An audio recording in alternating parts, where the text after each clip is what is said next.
Yeah,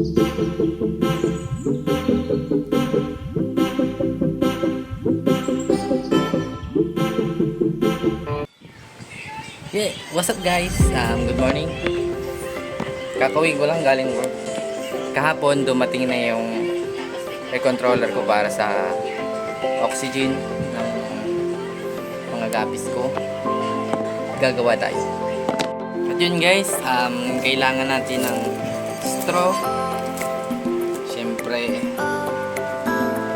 hose para sa oxygen.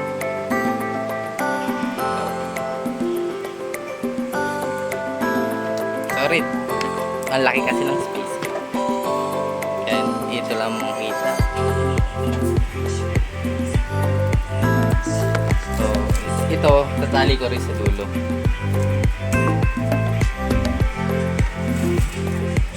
Okay.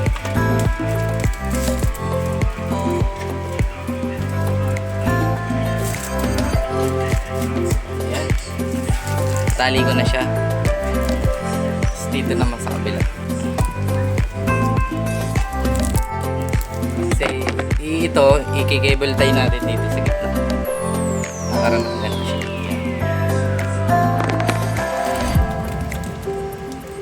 Walang butas yung nabili ko. Shelf wrap. Kaya, yan tong setup lang. Gagawin ko. Straw, tatalian dito.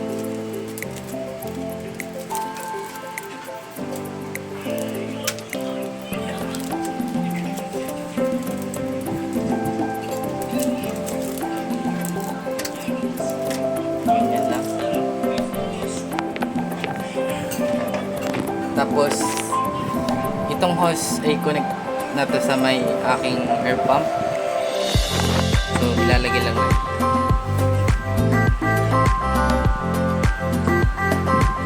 Sure lang na hindi mahuhugot kasi mahirap to.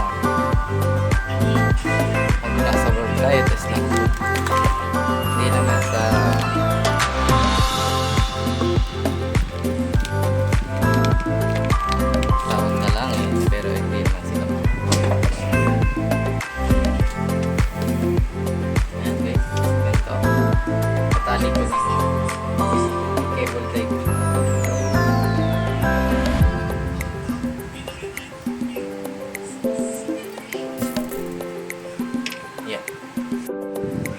ganyan guys. Yan.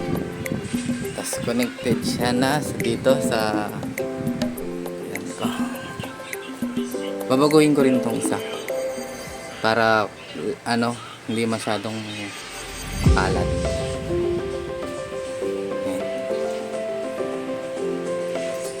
Balik na tayo dito. Magkakabit na tayo ng mga hose.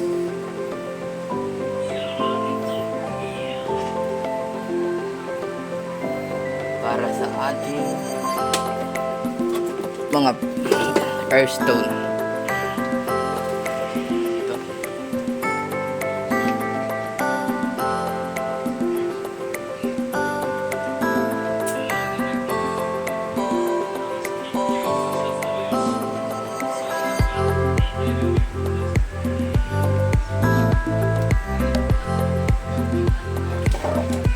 May isa na tayo.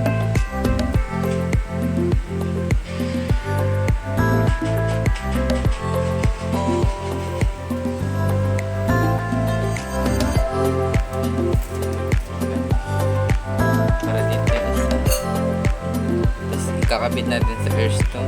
Yan. Yan lang.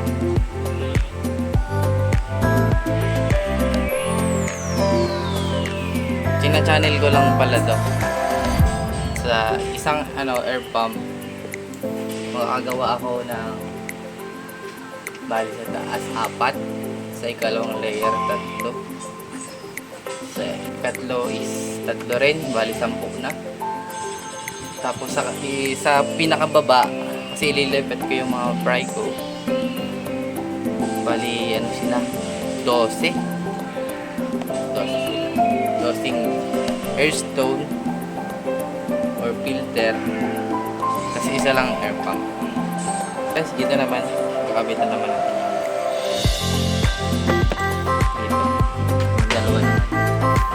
itong pink. Itong pink, tapos itong mayonnaise ko. Mayonnaise lang malakas. Dito lang kayo makakita ng aquarium na mayonnaise.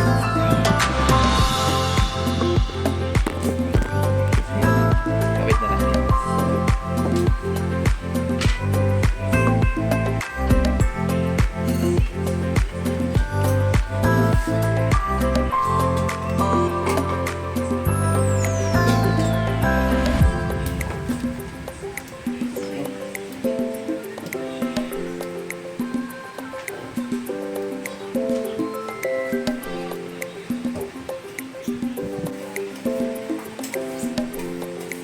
Bali yung earthstone ko pala is kulang. Kulang pa ako.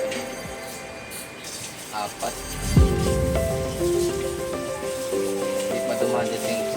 Pero ka-order ko lang yan. Joke lang.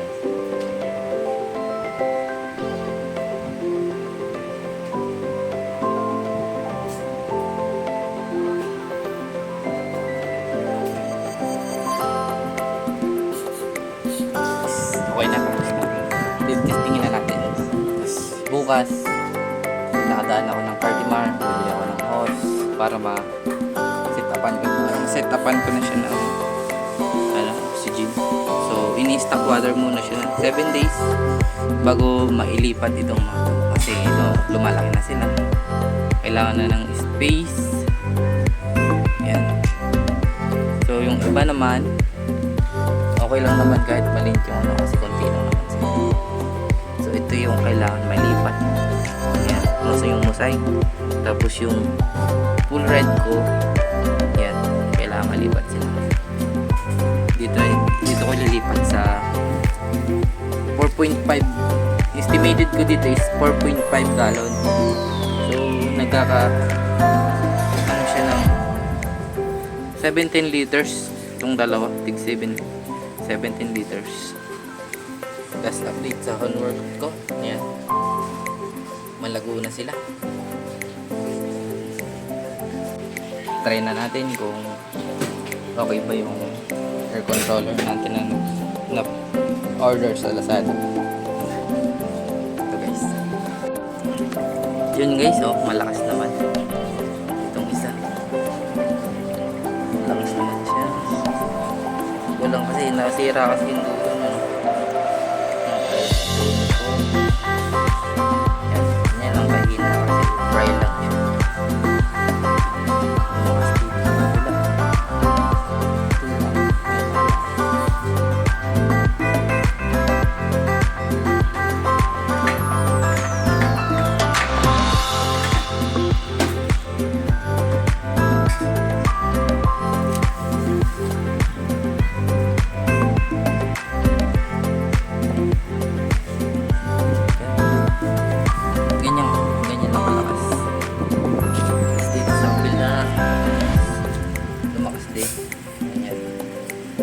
Lang natin kasi masyadong malakas sa mga pressure. Yan, okay na siya. Dito sa pila lumakas ulit.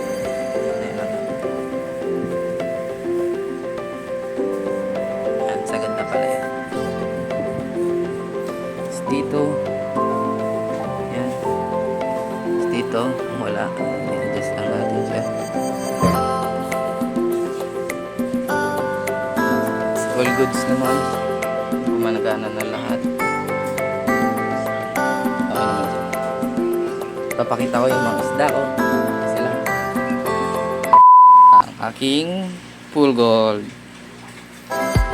4 na piraso. Yung RDSS ko is nakakalungkot man pero